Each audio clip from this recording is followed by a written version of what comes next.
오늘 함께 나눌 하나님의 말씀은 에베소서 3장 1절에서 13절의 말씀입니다. 에베소서 3장 1절부터 13절의 말씀을 좀 긴 구절이지만 함께 합심해서 합독하여 올려드리도록 하겠습니다. 이러므로 그리스도 예수의 일로 너희 이방인을 위하여 갇힌 자 된 나 바울이 말하거니와 너희를 위하여 내게 주신 하나님의 그 은혜의 경륜을 너희가 들었을 터이라. 곧 계시로 내게 비밀을 알게 하신 것은 내가 먼저 간단히 기록함과 같으니 그것을 읽으면 내가 그리스도의 비밀을 깨달은 것을 너희가 알 수 있으리라. 이제 그의 거룩한 사도들과 선지자들에게 성령으로 나타내신 것 같이 다른 세대에서는 사람의 아들들에게 알리지 아니하셨으니 이는 이방인들이 복음으로 말미암아 그리스도 예수 안에서 함께 상속자가 되고 함께 지체가 되고 함께 약속에 참여하는 자가 됨이라. 이 복음을 위하여 그의 능력이 역사하시는 대로 내게 주신 하나님의 은혜의 선물을 따라 내가 일꾼이 되었노라. 모든 성도 중에 지극히 작은 자보다 더 작은 나에게 이 은혜를 주신 것은 측량할 수 없는 그리스도의 풍성함을 이방인에게 전하게 하시고 영원부터 만물을 창조하신 하나님 속에 감추어졌던 비밀의 경륜이 어떠한 것을 드러내게 하려 하심이라. 이는 이제 교회로 말미암아 하늘에서 있는 통치자들과 권세들에게 하나님의 각종 지혜를 알게 하려 하심이니 곧 영원부터 우리 주 예수 그리스도 안에서 예정하신 뜻대로 하신 것이라. 우리가 그 안에서 그를 믿음으로 말미암아 담대함과 확신을 가지고 하나님께 나아감을 얻느니라. 그러므로 너희에게 구하노니 너희를 위한 나의 여러 환난에 대하여 낙심하지 말라. 이는 너희의 영광이니라. 아멘. 함께 읽은 에베소서 본문 말씀을 가지고 사명을 받은 자라는 제목으로 함께 은혜를 나누도록 하겠습니다. 저희가 지금 꾸준히 살펴보고 있는 이 에베소서라는 이 서신서는 사도 바울이 2년에서 또는 심지어 3년까지 가까이 되는 시간 동안 머물면서 가르쳤던, 또 세우고 양육하며 훈련했던 에베소라는 교회에게 보내는 편지입니다. 그래서 그런지 이 편지에는 구체적으로 하나님께서 세우신 그 교회, 그리고 그 교회 안에서 이루어지고 있는 성도들의 역할들, 그리고 직분들, 그리고 성도들의 교회 생활, 신앙생활에 대해서 좀 체계적으로 설명을 해주고 나누어주고 있는 서신서이죠. 그런 에베소서이지만 어떤 신학자들은 사도 바울이 이 에베소서를 처음부터 끝까지 이렇게 전체를 쓴 것이 아닐 수도 있다라는 의견을 제시하기도 합니다. 그 이유가 왜 그러냐면 저희가 지금 읽었던 이 3장에 와서 갑자기 1장이랑 2장과는 연관성이 하나도 없는 다른 이야기를 시작하는 것처럼 보여서 어떤 신학자들은 이게 어쩌면 사도 바울이 다 쓴 게 아니라 중간에 다른 사람이 쓴 거를 이렇게 삽입한 걸 수도 있겠다라는 이런 의견들이 있기도 합니다. 하지만 저희가 지금 계속해서 1장부터 2장까지 살펴봤던 사도 바울이 늘 강조하고 있는 그 하나님의 은혜, 또 하나님의 그 구속사적인 그 일하심, 역사하심, 또 그걸 통하여서 일어났던 이 교회의 태동, 또 교회 역할 등에 대해서 이야기하다가 3장에 와서 갑자기 주제가 전환이 되는 이유는요, 다른 사람이 이 에베소서를 써서가 아니라 사실은 사도 바울이 이 성도들의 생활, 즉 우리가, 예수님을 믿는 우리가 그러면 어떻게 살아야 되는지를, 즉 그리스도인이 가져야 할 이 정체성에 대해서 다시 한번 강조하기 위해서 의도적으로 사도 바울이 이 주제를 전환했다라고 하는 것이 좀 공통적으로, 좀 일반적으로 동의되는 그런 의견입니다. 그래서 사도 바울이 이런 모든 것들을 통해서 말하고자 했던 것은 단 하나라는 것이죠. 바로 하나님 앞에서 우리에게 주신 사명을 감당하는 영광스러운 교회의 모습으로 우리가 나아가야 된다라는 점을 강조하기 위함이었다라는 것입니다. 그래서 오늘 제목과 같이 우리들은 하나님의 사명을 받은 자가 되어 그 사명을 끝까지 감당하는 예수 그리스도를 따르는 자, 하나님의 자녀가 되어야 하는 줄 믿습니다. 아멘. 그래서 오늘 본문 말씀은 이 사도 바울이 사명을 받은 자, 즉 우리들에게 전하고자 하는 이야기를 담고 있는 내용이라는 것이죠. 그래서 1절에 보시게 되면 사도 바울은 자신을 항상 사도라고 소개했었거든요. 왜냐하면 사도 바울은 이 자기가 예수님을 만나고 나서 회심을 하고 나서 본인의 이 사도권에 대한 공격을 많이 받았기 때문에 항상 늘 자신을 소개할 때 예수 그리스도의 종 또는 예수 그리스도의 사도라고 이렇게 표현을 했지만, 오늘 읽었던 1절 말씀에서는 이렇게 말하고 있습니다. 이러므로 그리스도 예수의 일로 너희 이방인을 위하여 갇힌 자 된 나 바울이 말하거니와. 여기서는 사도 바울이 늘 했던 소개가 아닌 본인 스스로를 갇힌 자, 즉 죄수라고 이렇게 표현을 하고 있습니다. 이런 표현은 사실 어떤 영적인 의미를 좀 이렇게 내포하고 있다기보다는 정말로 현실적으로 지금 바울의 현 상태를 나타내주고 있는 모습입니다. 이때 사도 바울은 옥에 갇힌 상태였고요. 자택감금일 수도 있지만 여기서 우리가 알 수 있는 것은 사도 바울은 복음을 전하려다가 지금 억울한 누명을 쓰고 심지어 지금 감옥에 갇히게 된 상태라는 것이죠. 저희는 사도 바울에 대한 어떤 이야기들을 너무나도 자주 접했기 때문에 사도 바울이 어떤 사람인지를 너무 잘 알고 있습니다. 하지만 그런 것들을 저희가 나열을 해보면 사실 사도 바울이었을 때의 모습만 저희가 알고 있을 뿐이지, 회심하기 전에 예수님을 믿기 전에 사울이었을 때의 모습을 저희가 자주 접하지는 않습니다. 예수님을 믿기 전에 사도 바울은요, 그러니까 사울이었을 때 이 사울은 사실 세상에서 봤을 때는 너무나도 성공했던 엘리트 중에서도 정말 그 엘리트의 코스를 거치며 자라온 사람이었습니다. 그저 예수님만 몰랐을 뿐이죠. 사람들이 봤을 때는 저 사람 되게 성공했다라고 느껴질 정도로 참 좋은 어떤 그런 인생을 살아왔습니다. 그래서 그런지 빌립보서 3장에 보면 사도 바울은 이렇게 소개합니다. 나는 이스라엘 족속이요, 베냐민 지파요, 히브리인 중에 히브리인이요, 율법으로는 바리새인 중에 바리새인이다 라고 이렇게 말합니다. 사도 바울은요, 사실 정통 유대교에서 자라서 또 그 유명한 가말리엘이라는 그 유명한 그 랍비의 문화생으로 들어가서 자라다가 바리새파의 일원이 되는 그런 자리까지 나아갔다라는 거죠. 이게 저희는 지금 21세기를 살고 있고 유대인의 어떤 그런 문화를 잘 모르기 때문에 이게 크게 와닿지 않지만, 그때 당시 살고 있던 유대인이라면 그 누가 봐도 정말 부러워할 만한 그런 인생을 살았다는 것이죠. 하지만 그런 인생을 살았던 그가 오늘 본문 말씀에 1절에서 자신을 갇힌 자 또는 죄수라고 지금 표현하고 있습니다. 정말로 사람들이 봤을 때는 성공적인 탄탄대로를 걷고 있었던 사도 바울이 예수님을 만나고 나서 전도자의 삶을 살면서 사도의 삶을 살게 되면서 사회적으로는 그의 지위가 비참해졌다라는 것을 나타내는 지금 구절 중 하나라는 것입니다. 저희도 세상을 살아가다 보면 스스로에 대한 평가를 내리는 순간들이 찾아오곤 합니다. 특히 그 순간에 스스로 만족하면서 나 참 뭐 잘 살아왔네 라고 이렇게 평가를 내리시는 분들도 계시겠지만, 반대로 대체적으로는 남들과 나를 비교하면서 이 비교의 굴레에 빠지기도 합니다. 지금 이런 문제들이 좀 요즘 지금 자라나는 지금 세대들, 다음 세대들 또는 청년들, 젊은 좀 그런 층의 연령대에서도 좀 두드러지는 좀 큰 문제이기도 하죠. 다른 사람과 자신을 비교하면서 자신의 자존감이 좀 낮아지고 내가 성공하지 못한 삶을 살고 있구나, 이런 좀 문제들이 일어나고 있는데, 저희가 비교하게 되는 이유는요, 세상에서 추구하는, 그러니까 다른 사람들이 어떻게 살아가고 있는지를 보면서 그러지 못하고 있는 나와 지금 나의 삶과 비교가 되기 때문에 그런 생각들이 우리 속에 들어오는 것 같습니다. 저라고 다를 게 뭐가 있을까요?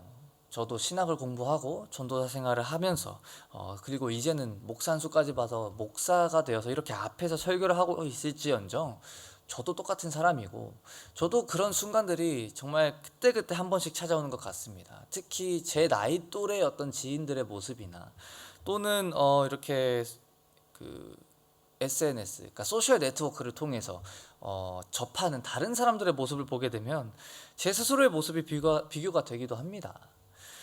그리고 또 제가 지난주에 그 시드니에 계신 참 귀한 사역자님들, 청년들을 담당하는 교육자님들과 좀 같이 이렇게 만나서 서로 대화를 하고 좀 서로 위로를 해주는 그런 시간을 가졌었는데, 그때 참 재밌는 것은 서로가 마치 뭐 좀 내가 지금은 어느 정도 가진 게 있어서 서로를 위로해주는 그런 시간을 가진 것이 아니라 그냥 얘기를 나누다 보면 서로가 서로에게 위안이 되고 위로가 되더라고요.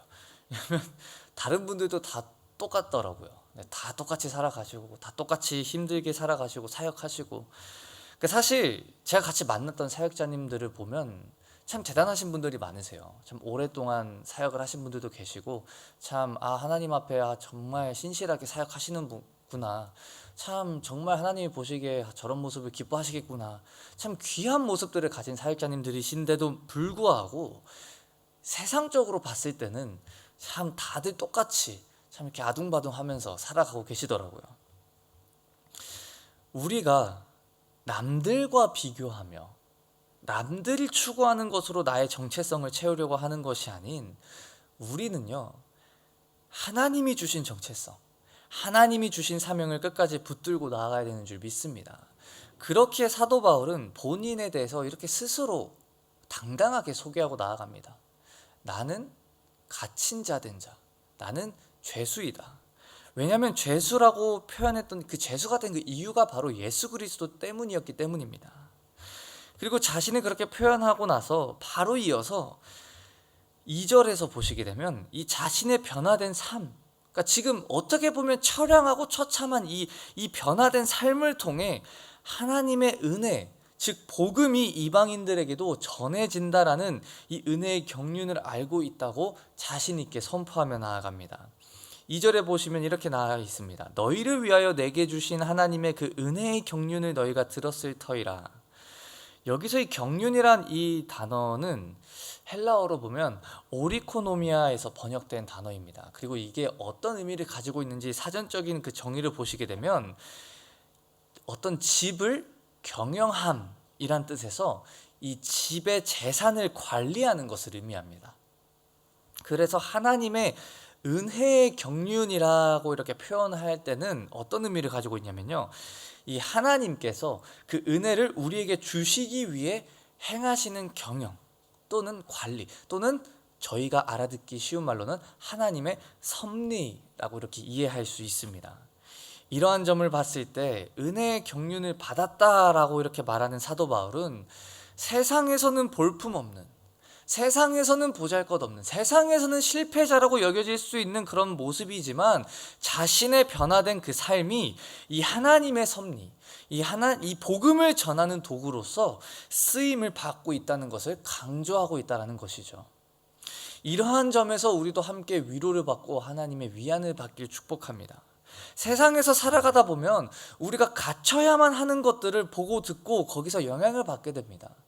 다른 사람들은 지금 이런 것들을 추구하면서, 다른 사람들은 이런 것들을 바라보면서 지금 나아가고 있는데, 나는 지금 이런 교회를 다니면서 나의 시간과 나의 노력과 나의 어떤 이런 물질들을, 이런 것들을 위해서, 교회를 위해서만, 하나님을 위해서만 써도 괜찮은 걸까? 나를 위해서 좀 투자해야 되지 않을까? 점차 우리가 그런 것들을 바라보게 되면 그것들이 우리의 정체성이 되고 우리의 삶을 판단하고 평가하는 기준이 되어 간다라는 것이죠. 교회를 다니지만 세상 사람들과 똑같은 모습, 교회를 다니지만 세상 사람들과 똑같은 가치, 교회를 다니지만 여전히 또 세상 사람들과 똑같은 것들을 추구하며 살아가게 된다라는 것입니다. 그리고 심지어 열심히 하나님을 믿으면서 내 시간과 내 가진 그 모든 것들, 내 시간, 물질, 내 건강, 그 모든 것을 하나님을 위해 드리며 사는 그 삶이 미련해 보이고 멍청하다고 하는 그 사람들의 손가락질도 받게 될 때가 있습니다. 하지만 사랑하는 성도 여러분, 우리의 삶에 대한 평가를 세상에서 받는 것이 아니라 하나님께 받으며 나아가길 소망합니다. 많은 사람들이 그렇게 고백하고 이렇게 물어보면서 나아갑니다. 그렇게까지 해야 되나요? 이렇게까지 해야 됩니까? 다른 사람들은 그냥 적당히 믿으면서 적당히 본인들의 것을 추구하며 적당히 나의 것을 이 세상에서 갖추면서 나아가고 있는데 꼭 그렇게까지 해야 됩니까? 라는 질문을 하시는데, 제가 그런 질문들을 하는 청년들에게 이렇게 말합니다. 하나님께서는 우리를 적당히 사랑하시지 않으셨습니다. 하나님께서는 가지고 계신 그 모든 것을 그 십자가에서 부어주셨습니다. 지금도 여전히 그 동일한 사랑을 우리에게 부어주시고 계신 줄 믿습니다. 아멘. 그 하나님의 사랑에 믿음의 반응을 올려드리며 나아가길 원합니다. 세상에서 봤을 때는 우리가 낮은 자이고 세상에서 봤을 때는 정말 바보 같은 인생일진 몰라도 하나님께서는 낮은 자를 들어 쓰십니다. 하나님께서는 약한 자를 사용하시는 줄 믿습니다. 세상이 보기엔 낮아 보이고 우리가 스스로 보기에도 약해 보일지 몰라도 하나님께 우리의 마음을 드리고 하나님께 우리의 삶을 드리고 나아갈 때 그 누구보다도 더 강하게 사용하실 수 있는 분이 하나님이신 줄 믿습니다. 아멘. 그렇기에 하나님께서는 구약에서도 보시게 되면 애굽의 왕자였던 모세를 사용하지 않으셨습니다. 40년이나 광야 생활을 하면서 모든 힘이란 힘은 다 빠진 그냥 이름도 없는 미디안의 그냥 어떤 한 양치기를 통하여서 하나님은 이스라엘을 구원해 내십니다. 심지어 그때 모세는 말도 제대로 못했다고 합니다. 하나님이 그 모세를 부르실 때 모세가 갖고 오는 그 핑계 중 하나가 하나님 저는 말도 제대로 못합니다 라고 이렇게 나와 있는데, 저는 사실 처음에 이 모세의 모습을 보면서 정말 갖고 올 수 있는 핑계가 없어서 말도 제대로 못한다라는 말도 안 되는 핑계를 가지고 오나. 저희가 말을 제대로 못할 수가 없잖아요. 애굽의 왕자였는데. 근데 사실 생각해보면 양이랑 40년은 살면 그럴 수도 있겠다라는 생각이 들죠. 모세는요, 그만큼 하나님이 정말 그 전에 가지고 있던 그 모든 것들을 다 빼는 작업을 통했다라는 것이죠. 아무것도 가진 것이 없는 모세, 심지어 말조차도 이제는 제대로 할 수 없는 그 모세를 통하여 하나님이 역사하십니다. 그리고 이 동일한 고백을 지금 사도 바울이 올려드리는 것이죠. 하나님은요, 최고의 율법 지식인 또는 최고의 어떤 유대교의 정통 바리새파 또는 어떤 유대교의 지도자를 통해서 역사하신 것이 아니라요, 아무것도 가진 것이 없는 심지어 가지고 있던 것도 잃어버린 이 한 명의 수공업자, 이 텐트를 만들어서 팔아야만 그날 하루하루를 살아갈 수 있었던 이 바울로 하여금 이 땅 가운데 이 교회를 세우게 하셨습니다. 그렇기 때문에 사도 바울은 자기가 죄수된 것에 좌절하고 낙심하며 남들과 스스로를 비교하면서 후회하고 절망의 삶으로 마무리를 한 것이 아니라 오히려 자신의 삶을 통하여 복음이 전해진다라는 이 사실에 감격하며 기뻐하며 감사하는 삶을 살았다라는 것이죠. 그래서 그가 보낸 빌립보서나 에베소서에 보시게 되면요, 그 서신서는요, 사도 바울이 감옥에 있을 때 썼던 편지들이지만 그러면서 사도 바울이 꾸준히 말하는 게 감사하다라는 표현을 사용합니다. 그러면서 6절에 보시게 되면 이렇게 말씀하십니다. 이는 이방인들이 복음으로 말미암아 그리스도 예수 안에서 함께 상속자가 되고 함께 지체가 되고 함께 약속에 참여하는 자가 됨이라. 이때까지 유대인들에게는요, 이 선민의식이라는, 즉 자신들은 하나님께 선택받은 민족, 이 특혜를 받은 자들이라는 신념이 자리를 잡고 있었습니다. 그런 신념 속에서 유대인들조차도 본인 스스로를 어떻게 보면 다른 선택받지 못한 이방인들에 비하면 성공한 민족이다 라는 생각을 가지고 있었다라는 거죠. 하지만 여기서 정말 재밌는 것은 사도 바울은 하나님께서 교회를 세우실 때 스스로 선택받았다, 스스로 성공했다라고 생각하고 있는 너네들이 아니라 이방인들을 구원하사 약속의 백성이 되게 하셨음을 선포하며 다시 한번 우리의 정체성, 즉 우리 삶에 무엇이 가장 중요한지를 선포하며 나아갑니다. 우리 삶에 붙들어야 될 것은요, 이 세상에서 말하는 성공이 아닌 줄 믿습니다.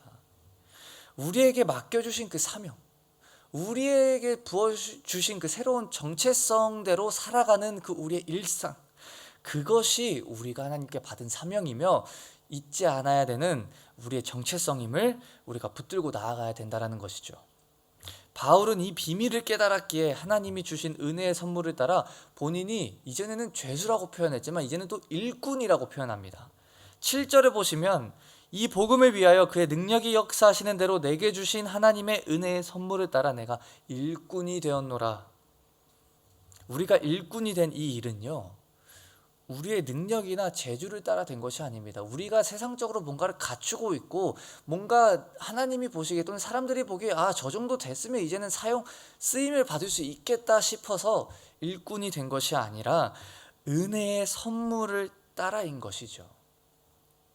우리가 선물을 받을 만한 자격이 있지 않았습니다.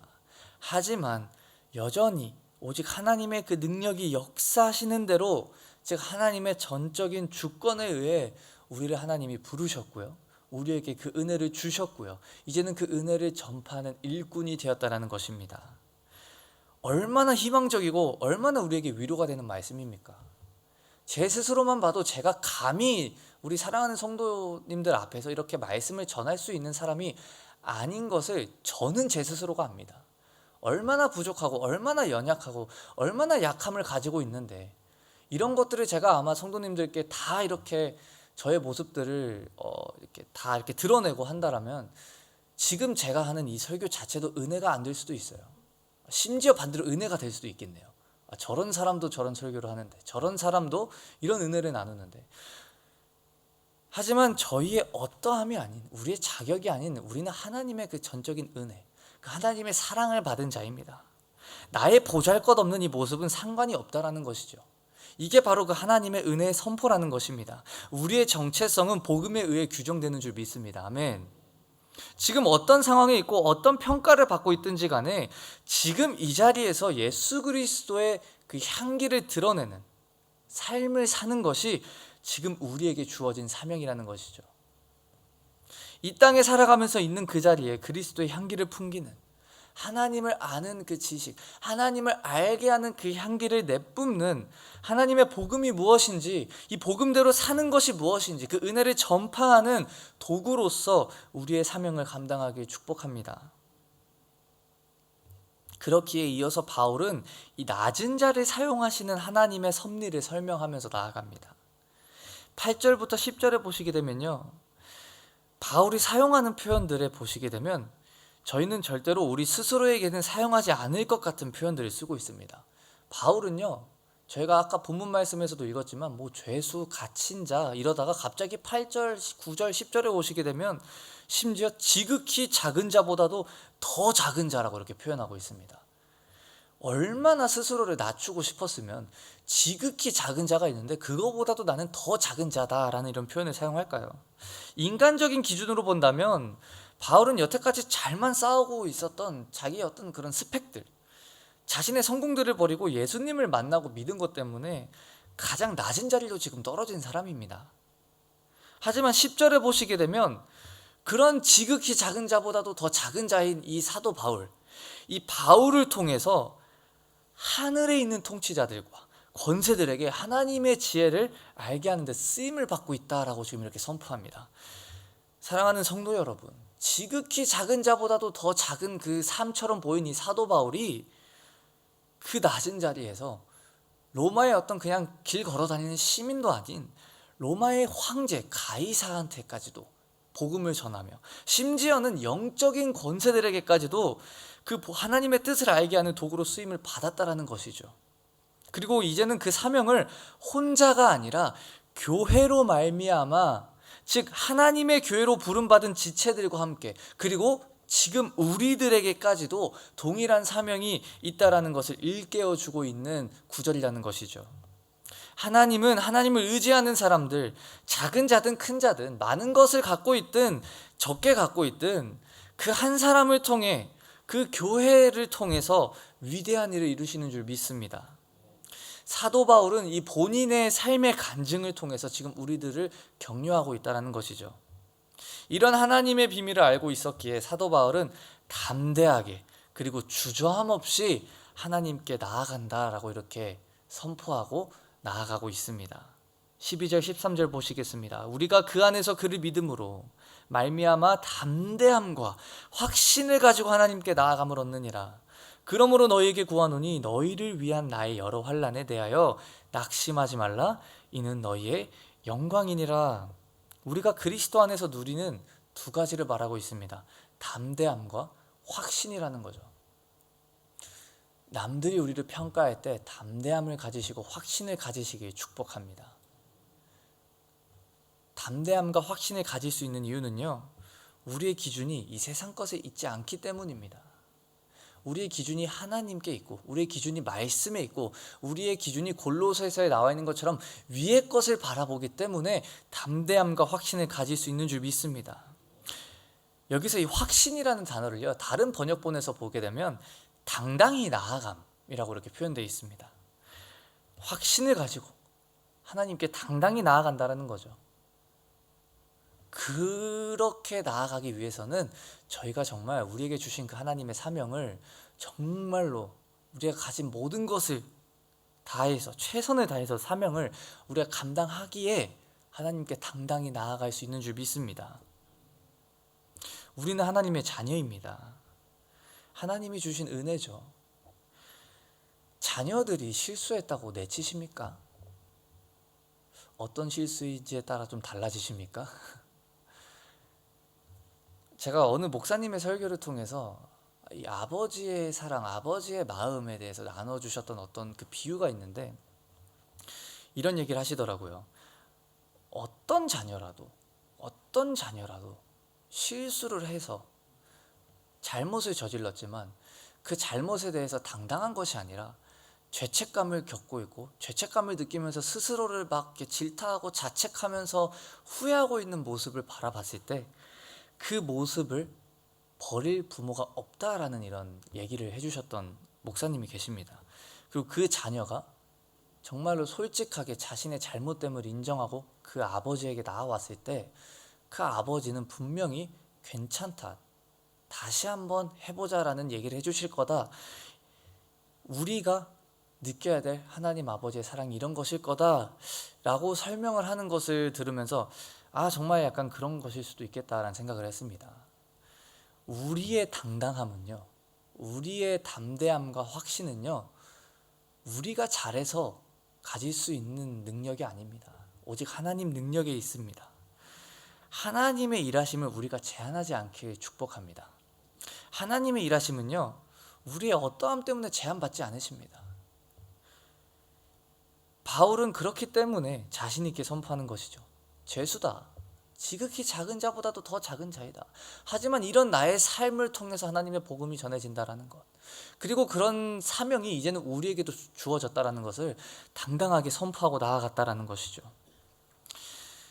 어떻게 보면 예수님 믿기 전에는 성공의 삶을 살았던 바울, 기존의 지위를 그대로 누리다가 죽었다면 아무도 그 이름을 기억하지 못했을 수도 있습니다.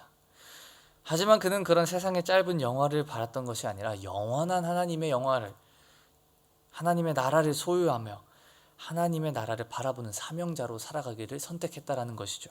사랑하는 성도 여러분, 이 하나님의 구원의 역사는 지금도 이루어지고 있는 줄 믿습니다. 지금도 우리를 통하여서, 하나님이 세우신 교회를 통하여서 이루어지는 줄 믿습니다.